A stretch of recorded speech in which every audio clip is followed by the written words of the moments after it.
السلام علیکم. آفاق فاروق کی نئے ویڈیو کے ساتھ حاضر ہوں. میں اب یہ نہیں کہتا کہ جی سبسکرائب کریں، شیئر کریں اور لائک کریں، یہ آپ لوگوں کی مرضی کو. میرے دوست بہت سے پش کر رہے تھے کہ یو شوڈ سے دیٹ، تو میں نہیں کہنا چاہتا. اور مجھے پتہ ہے کہ میرے دیکھنے والے بہت مخصوص ہیں. پاکستانی جو دیکھنا چاہتے ہیں وہ آپ سب کو خود بھی پتہ ہے وہ کیا دیکھتے ہیں. تو بہرحال میں آگے بڑھتا ہوں. میرا موضوع ہے وہی افغانستان، ٹک ٹاکر، خاشہ زبان کیا قتل، تھوڑا سا نور مقدم، اور پھر کبھی طیارہ پھٹا کرتا تھا پاکستان میں ضیاء الحق کا، طیارہ پھٹنے کا واقعہ مشہور ہوا. اب اسلام آباد میں بادل پھٹ گئے. یہ کارکردگی کا ایک عجیب عظیم ترین واقعہ ہے جسے قوموں کی تاریخ میں بہت ہی دلچسپ انداز میں بیان کیا جایا کرے گا. اور پھر ساتھ میں تھوڑا سا بلنکن کا دورہ بھارت اور ٹی ٹی پی پاکستان، جنہوں نے پاکستان میں باقاعدہ گورنرز کا بھی اعلان کر دیا ہے، جیسے قبضے کے بعد ہوتا ہے نا، یا پرانے زمانے میں بادشاہ جب نئی فتوحات کرتے تھے تو عہدے بانٹے جایا کرتے تھے. تو ٹی ٹی پی پاکستان نے ماشاءاللہ سے گورنر بھی نامزد کر دیا ہے. پہلے تو میں یہ کہوں گا کہ آپ لوگوں کو مبارک ہو. شہادت کا وقت آ چکا ہے. جس طرف سے لڑیں گے آپ شہید ہوں گے کہ دونوں جانب سے اللہ اکبر کے پھر نعرے لگنے والے ہیں. دونوں اسلام کے سپاہی ایک دوسرے پر حملے کریں گے. آپ جس نظریے کے بھی حامی ہیں، شہادت آپ کی پکی ہے. پہلے میں آتا ہوں خاشہ زبان. ان لوگوں سے گفتگو کرنا چاہتا ہوں پہلے جو کہتے تھے کہ طالبان سدھر گئے ہیں، بدل گئے ہیں اور وہ سمجھدار ہو گئے ہیں. اب وہ زندگی کے معاملات کو سمجھنے لگے ہیں. وہ ضرورتوں کو، تقاضوں کو، مسائل کو، وسائل کو انڈرسٹینڈ کرتے ہیں. اور انہوں نے گزشتہ 20 سال میں امریکہ سے جنگ میں بہت کچھ لرن کیا. اب یہ وہ طالبان نہیں ہیں جو 20 سال پہلے تھے، جنہوں نے بدھا کے مجسمے گرائے، جنہوں نے اقلیتوں کو مارا، جنہوں نے سوشل لبرل کو گلے کاٹے. کہتے ہیں کہ اسی طرح بہیمانہ تشدد کر کے خاشہ زبان کو مارا. جو ایک مسخرہ کہتے ہیں، مگر طالبان کی حمایتی اسے وارڈ لارڈ، ڈرگ ڈیلر اور شمالی اتحاد کا ساتھی اور بہت بڑا قاتل ظاہر کرنے کی کوشش کر رہے ہیں. پہلے تو طالبان اس قتل کی ذمہ داری لیتے ہیں، پھر بھاگ جاتے ہیں کیونکہ دنیا میں تماشا لگ چکا ہے ان کا. خیر انہیں کیا فرق پڑتا ہے. وہ ایک بہت بڑے افسر کہہ رہے تھے کہ امریکہ ویسٹرن ورلڈ امداد نہ دے تو ہو کیئرس. انہوں نے کون سا جہازوں میں سفر کرنا ہوتا ہے، کون سا فرسٹ کلاس ٹرین میں بیٹھنا ہوتا ہے، کون سا انہوں نے فراری اور لمبرگینی گاڑیاں خریدنی ہیں. انہوں نے تو گدے گاڑی یا گھوڑے گاڑی پہ سفر کرنا ہے. بجلی ہے تو فرق نہیں پڑتا اور نہیں ہے تو فرق نہیں پڑتا. مکئی کی روٹی اور چنے کا ساگ کھا کر اور سرسوں کا ساگ کھا کے گزارا کر لیتے ہیں. مطلب یہ طے ہے کہ اسٹون ایج میں ہی رہنا ہے. اپنی نسلوں کو، اپنے بچوں کو، اپنے آپ کو زمانے کے ساتھ لے کر نہیں چلنا. جبکہ مذہب اسلام کے بارے میں میری رائے یہ ہے کہ جب کہتے ہیں نا یہ دین فطرت ہے، قیامت تک کا دین ہے، تو اس کا مطلب یہ ہے کہ وہ دور کے تقاضوں کے ساتھ چلے گا. یہ نہیں ہو سکتا کہ 1450 سال پہلے جو کچھ تھا وہ آج بھی ایز اٹ از ویسے ہی ہوگا. جو بیسک اصول ہے یقیناً وہ وہی رہتے ہیں، مگر انوائرمنٹ، حالات، وقت و تقاضوں کے ساتھ چیزیں بدلتی ہیں. اسی لیے جہاد کا حکم دیا، اجتہاد کا حکم دیا گیا اور کہا گیا کہ ضرورت کے مطابق کہ جو بنیادی اصولوں سے ٹکراؤ اور تصادم نہ ہو تو تبدیلی لائی جا سکتی ہے. خیر، تو خاشہ خان پہلا بڑا بہیمانہ قتل ہے. اور پھر خواتین کے ساتھ جو شروع ہو گیا وہ تو سب کو پتہ ہے. پھر کچھ لوگوں نے مجھ سے کہا کہ میں نے نور مقدم پہ کچھ نہیں کہا. دیکھیں جو نور مقدم پہ آ رہا ہے اور جو واقعہ ہوا ہے آپ لوگوں کے لیے نیا ہے. وہ آپ کا سماج سوشل میڈیا کی وجہ سے ننگا ہو رہا ہے، اس لیے آپ کو فیل ہو رہا ہے. مجھ جیسے لوگ جو جرنلزم کرتے رہے ہیں، جو سوسائٹی سے ٹچ میں رہتے ہیں، جو لوگوں سے رابطے میں رہتے ہیں، جو معاملات کو دیکھتے رہتے ہیں، انہیں بہت کچھ پہلے سے بہت پتہ ہے. میں اس پہ پہلے تو ایک چھوٹا سا اپنے ایک دوست کا واقعہ سنا دیتا ہوں. ابھی میں ریسنٹلی کراچی میں تھا. میرے ایک دوست ہیں، بہت بڑے پوش علاقے میں رہتے ہیں. بیٹے ہیں ان کے گھر میں، بچے اور بیٹیاں نہیں ہیں. مڈل کلاس سے ہم لوگ ہیں، چڈی فرینڈ کہہ لیں، ساتھ پلے بڑھے ہیں. اس نے بھی بہت ترقی کی ہے. تو میں نے کہا کیا معاملات ہیں؟ کہنے لگا یار میں کینیڈا موو ہونا چاہتا ہوں.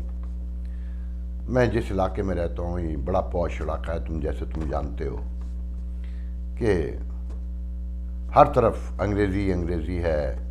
اربوں خربوں پتی لوگ رہتے ہیں. میں اربوں خربوں پتی تو نہیں ہوں، مگر اسٹیٹس میچ کر لیتا ہوں، بنیادی سہولیات اپنے بچوں کو فراہم کر دیتا ہوں. مگر اس علاقے میں جاگیرداروں کے، وڈیروں کے، ہائر بیوروکریسی کے بچے رہتے ہیں، جن کے پاس کلاشن کوفے بھی ہیں، حرام کا پیسہ بھی ہے لٹانے کے لیے، جو دن کے 4 بجے تک سوتے ہیں اور اس کے بعد گارڈز کو لے کے نکلتے ہیں پجاروں میں، لینڈ کروزر میں، بڑی بڑی گاڑیوں میں، مرسیڈیز میں، جو میں نے خود بھی وہاں دیکھی.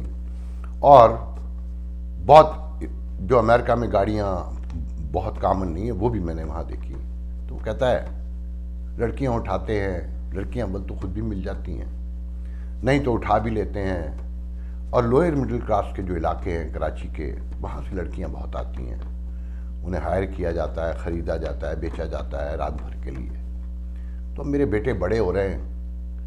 میں تو یہاں آیا تھا کہ سکون سے رہوں گا، بنیادی سہولتیں اپنے بچوں کو فراہم کروں گا، ہائر ایجوکیشن دوں گا. میں انہیں بڑا ہوتا دیکھ کے ساتھ میں بدماش بنتا تو نہیں دیکھنا چاہتا، میں حیوان بنتا وہ نہیں دیکھنا چاہتا. اور میں جو لوئر مڈل کلاس کے علاقے میں جب بچپن سے یہ یہاں رہتے ہیں، میں وہاں اب رہ نہیں سکتا.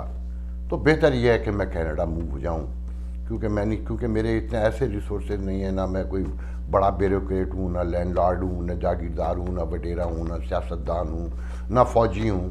تو کل کوئی جرم ہو گیا، میرے بچوں سے کوئی غلطی ہو گئی، جو یہاں کا ماحول ہے، تو ہمیں تو کوئی پوچھنے والا بھی نہیں. ہم کمزور طبقے کے لوگ ہیں. وہ بہت پریشان تھا. پھر اس پہ ساتھ میں ایک چھوٹا سا ایک واقعہ اور سن لیں. ایک بار اسلام آباد جانا ہوا، تو اسلام آباد کلب میں ایک دوست لے کر گئے کھانے پہ. تو وہاں کچھ بڈھی عورتیں بیٹھی ہوئی تھیں، کوئی 50 ابو کہنا چاہیے، 60 ابو، بلکہ ساڑیاں واڑیاں بندی ہوئی ہیں، بڑے ٹھاٹ باٹ، بڑے فل میک اپ کیے ہوئے، بڑے مہنگے مہنگے پرس رکھے ہوئے. تو میں نے نوٹ کیا کہ بڑے بے فکری کے ساتھ. تو میں نے کچھ لوگوں سے وہاں پوچھا اپنے دوستوں سے کہ کون ہے. کہنے لگے یہ ریٹائر اور حاضر بیوروکریٹ جو ہیں، 22 گریڈ 20 گریڈ کے افسر، ان کی بیویاں ہیں. ان کے بچے سب کے امریکہ میں، یورپ میں رہتے ہیں، اور رشوتوں کے حرام کے پیسے ہیں، یہاں سے جاتے ہیں، یہ عیش کرتی ہیں. اور جو بچے یہاں رہتے ہیں وہ ویسے عیش کرتے ہیں. ماحول کھل چکا ہے، غریبوں کے لیے اسلام بھی ہے، اور دوسرے جو اسلامی دفاعات ہیں گناہ کے حوالے سے، وہ بھی غریبوں کے لیے ہیں. ان کے بچوں کے لیے کچھ نہیں ہے. شراب بھی یہاں پر کھلی ملتی ہے. دنیا اور ڈرگ بے تحاشا پھیل چکی ہے. تو نور مقدم کے کیس کو اس سارے اینگل سے دیکھیے. وہ جاوید چودھری نے جو آرٹیکل لکھا ہے، سب سے پہلے تو جاوید چودھری ایک جھوٹا کاذب آدمی ہے، حقائق کو موڑ توڑ کے پیش کرتا ہے. میں نے پچھلے دنوں بھی بتایا تھا کہ ٹرکی کے حوالے سے ایک جھوٹا آرٹیکل لکھا، جھوٹے فگر کوٹ کیے، جس میں میں نے ڈگ آؤٹ کر کے سارے نئے فگر جو ریئل فگر تھے وہ دیے. تو وہ تو استعمال کیا جاتا ہے اس مذہب کے حوالے سے، اسے اسٹیبلشمنٹ کرتی ہے، جس کے نتائج اب انشاءاللہ جلد بھگتیں گے. یہ ہر برائی کا انجام برا ہی ہوتا ہے. جو آپ بوتے جاتے ہیں، جو ہم بوتے جاتے ہیں، وہ کاٹتے جاتے ہیں. تو اس نے اسی کالم میں اس کی بات پہ یقین نہیں کرتا بہت ساری باتوں پہ، اس نے ایک جملہ لکھا ہے کہ لڑکی 2 دن سے غائب تھی، ماں باپ ڈھونڈ رہے تھے، لڑکے کے باپ نے جھوٹ بولا. 2 دن کے بعد لڑکی لائن پہ آئی، ٹیلی فون پہ کہا وہ ماما میں اسلام آباد سے، میں لاہور آ گئی ان دوستوں کے ساتھ. تو گھر والے مطمئن ہو گئے.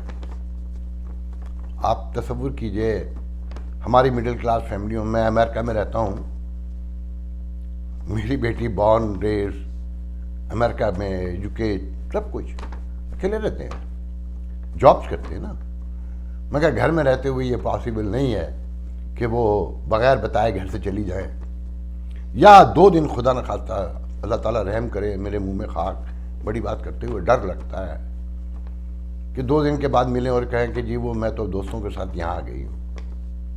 یہ عام حالات میں یا عام گھروں میں ہمارے پاسبل ہی نہیں ہے. تو اس پورے واقعے کو کیسے دیکھیے، پاکستان کی جو روسا عمرہ ہے، ان کا بیہیویئر، ان کا کلچر، ان کا انوائرمنٹ، ان کی ضرورتیں، ان کے تقاضے سب آپ سے بالکل الگ ہیں. آپ کا ان سے کوئی لینا دینا نہیں. Excuse me. تو آپ حیران نہ ہوں، اور جب بے راہ روی اس حد تک چلی جائے، ایک بہت خوفناک واقعہ ہے یہ، اس کی جتنی مذمت کی جائے کم ہے. جس وحشی پن، جانور پر کا اس لڑکے نے ثبوت دیا. تو یہ اس طرح کے اپنے وہ جتوئی کے بیٹے کا واقعہ آپ کو پتہ ہے نا، کس طرح اس نے لڑکے کا مرڈر کیا تھا لڑکی کے چکر میں. اس کے باپ نے اربوں کھربوں کر کے خرچ کر کے جیل میں وہ عیاشی کر رہا ہے. اسے بچا لیا نا 99%. 1-2 سال اور رہے گا کیونکہ میڈیا تو ایک خاص ٹائم کے لیے ہے.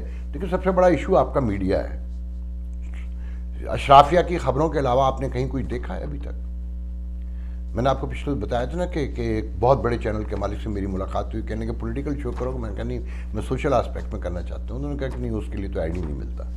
تو نہ آپ دیکھنا چاہتے ہیں، نہ میڈیا کرنا چاہتا ہے، اور نہ میڈیا عادت بنانا چاہتا ہے کہ آپ کے سوشل ایشوز کیا ہیں، اور نہ حکمران اسٹیبلشمنٹ چاہتی ہے کہ آپ کے ایشوز پر توجہ دیں. میں نے کل کہا تھا نا کہ ملک نازک دور سے گزر رہا ہے. محب وطن ہیں آپ جب تک آپ یہ سمجھتے ہیں اور کہتے ہیں، مگر جب آپ یہ پوچھیں گے کہ نازک دور سے کیوں گزر رہا ہے تو آپ غدار قرار پائیں گے. تو میڈیا اسی اسٹیبلشمنٹ کا حصہ ہے نا. اس میڈیا کی جو اینٹی اسٹیبلشمنٹ کراتے ہیں، ان کی تاریخ پڑھ لیں. میں ان کے واقعات سناؤں، ان کے بزرگوں کے، ان کے بڑوں کے، جو اتنے حیران کن اور مایوس کن ہیں کہ شرم سے آپ ڈوب مریں. آپ نہیں، ہم سب شرم سے ڈوب مریں. بہرحال اب میں اپنے آخری اب اس کی طرف بڑھ رہا ہوں. اسلام آباد میں آپ نے سنا کہ نالے بند ہو گئے، بارشوں نے تباہ کر دیا کیپٹل آف دی کنٹری. کیا خوبصورت شہر ہے وہ، درختوں کا لہراتا ہوا. میرے ایک بزرگ دوست مرحوم میرے استاد خالد خلد کہا کرتے تھے کہ گاندھی گارڈن لگتا ہے بڑا اسلام آباد. تو آپ وہاں کی کارکردگی دیکھیں کہ ضلع کا کمشنر کہتا ہے کیپٹل کا کہ بادل پھٹ گئے، زیادہ بارش ہو گئی. اور کچھ لوگ کہتے ہیں کہ حکومت کہہ رہی ہے مراد علی شاہ کی بد انتظامی کی وجہ سے بہہ گیا اسلام آباد، اور نالوں کی صفائی نہیں کی مراد علی شاہ نے. اس سے کیا فرق پڑتا ہے؟ آپ کا وزیر اعظم تو ایماندار ہے نا. نیچے سب چور ہیں تو کیا ہوا؟ وہ چوروں کو لاتا ہے اربوں پتی کھربوں پتیوں کو. میں خود تو ایماندار ہے نا. آپ خوش رہیں، مطمئن رہیں. تو ابھی تو دیکھیں کیا کیا پھٹنے جا رہا ہے. جو نیا پھٹنے جا رہا ہے وہ یہ ہے کہ TTP طالبان کے سربراہ شاہ ولی محسود نے CNN کو انٹرویو دیا ہے اور کہا ہے کہ ہماری لڑائی پاکستانی فوج سے ہے، اور ہم جو شمالی علاقے انہیں آزاد کروا کے ایک ملک بنانا چاہتے ہیں. اور طالبان کی کامیابی افغانستان میں پوری دنیا کے جہادیوں کی کامیابی ہے، مسلمانوں کی کامیابی ہے. 20 سال خاموشی سے سپورٹ کیا امریکہ کو بلیک میل کرنے کے لیے، بھارت کو ڈرانے کے لیے. بھارت اور امریکہ تو پھر مل گئے. اب آپ کا کیا ہوگا؟ وہ کہتے ہیں نا کالیے تیرا کیا ہوگا. تو اب صورتحال یہ ہے، انہوں نے گورنروں کا بھی اعلان کر دیا ہے. آج جو تازہ ترین خبر ہے کہ کوئٹہ میں، ڈیرہ اسماعیل خان میں، پشاور میں اور مختلف علاقوں میں گورنرز بھی انہوں نے قائم کر دیے، اور ان کے 8 جہادی گروپ واپس مرج ہو گئے ہیں، جس میں وہ امجد فاروقی اور احرار اور سارے جو ہیں. اور کہتے ہیں کہ داعش نے ثالث کا کردار ادا کیا ہے، کیونکہ داعش نے تو آپ پاکستان سے بدلہ لینا ہے نا. تو اس میں اب پھر لڑائی ہوگی، اور انہوں نے قبضے شروع کر دیے شمالی جنوبی وزیرستان میں. مختلف شہروں میں وہ آنا شروع ہو گئے ہیں. اور یونائٹڈ نیشن نے ایک رپورٹ بھی جاری کی ہے کہ سرینا ہوٹل کا واقعہ تو انہوں نے کوئٹہ میں قبولی کیا تھا، جس میں چائنیز ایمبیسڈر بچ گئے تھے. اور یہ جو بھی واقعہ ہوا چائنیز 9 چائنیز جو مارے گئے، جس پہ ہماری حکومت نے جھوٹ بولنے کی کوشش کی، بم بلاسٹ ہوا، کہا کہ نہیں ٹیکنیکل فالٹ تھا، جس پہ چائنیز شدید ناراض ہوئے اور پھر ترلے ڈالنے کے لیے ہمارے ISI چیف اور شاہ محمود قریشی صاحب دونوں وہاں گئے، معافیاں مانگی، اور ان کا کہ جی ہم نے آپ کے کام نہیں کرنا، ہمارے بندے غیر محفوظ ہو گئے۔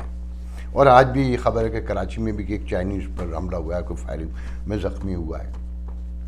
تو بنیادی طور پہ معاشرہ بکھر گیا ہے، ٹوٹ چکا ہے، آپ اسٹیبلشمنٹ کی پالیسیوں کی وجہ سے، کہ جن کا جو کام تھا، کام تو سرحدوں پہ تھا نا، مگر نواز شریف کو، زرداری کو، بے نظیر کو مینیج کرنے کا کام ہے۔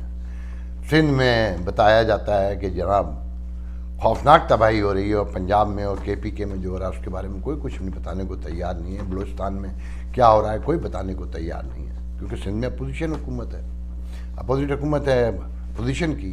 تو بات یہ ہے کہ اب لڑائی ہونے جا رہی ہے، وہ کہتے ہیں 6000 کا جتھا جمع ہو چکا ہے تحریک طالبان کے پاس، اور وہ فل اب لڑائی کے موڈ میں ہے۔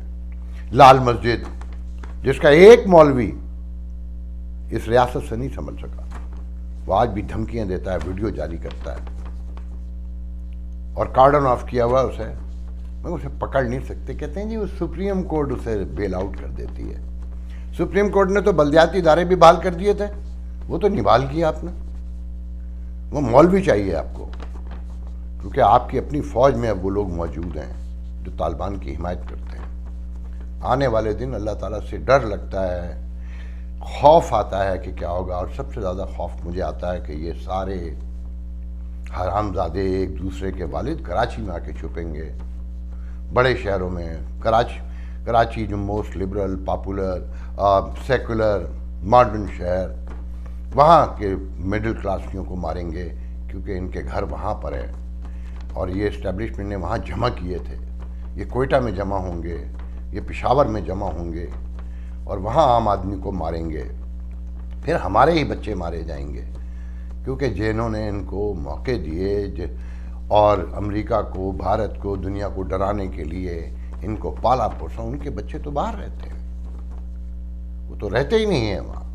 تو بہرحال ان سارے معاملات کو دیکھیں، اس میں اجتماعیت کی ضرورت ہے۔ اگر آپ متحد نہیں ہوئے، محلے محلے، گلی گلی، شہر شہر، تو بہت برا وقت آنے والا ہے۔ میرے منہ میں خاک، اللہ کرے میری بات غلط نکلے، مگر یاد رکھیں کہ یہ ہے وہ موقع کہ آپ اپنے علاقوں میں اجتماعیت پیدا کیجئے، ہر نئے آنے جانے والے پہ نگاہ رکھیے، اور طے کیجئے کہ ان سے نبٹنا کیسے ہے، کیونکہ دنیا اب آپ کے ساتھ نہیں ہے۔ جن کے ساتھ ہم نے ڈبل کھیلا ہے وہ خوش ہوں گے اور شاید مدد کریں کہیں، بھارت بھی ہے اس میں شامل، ذہن میں رکھیے گا۔ آج کے لیے اتنا بہت ہے، انشاءاللہ آپ سے کل دوبارہ گفتگو ہوگی۔ اللہ حافظ۔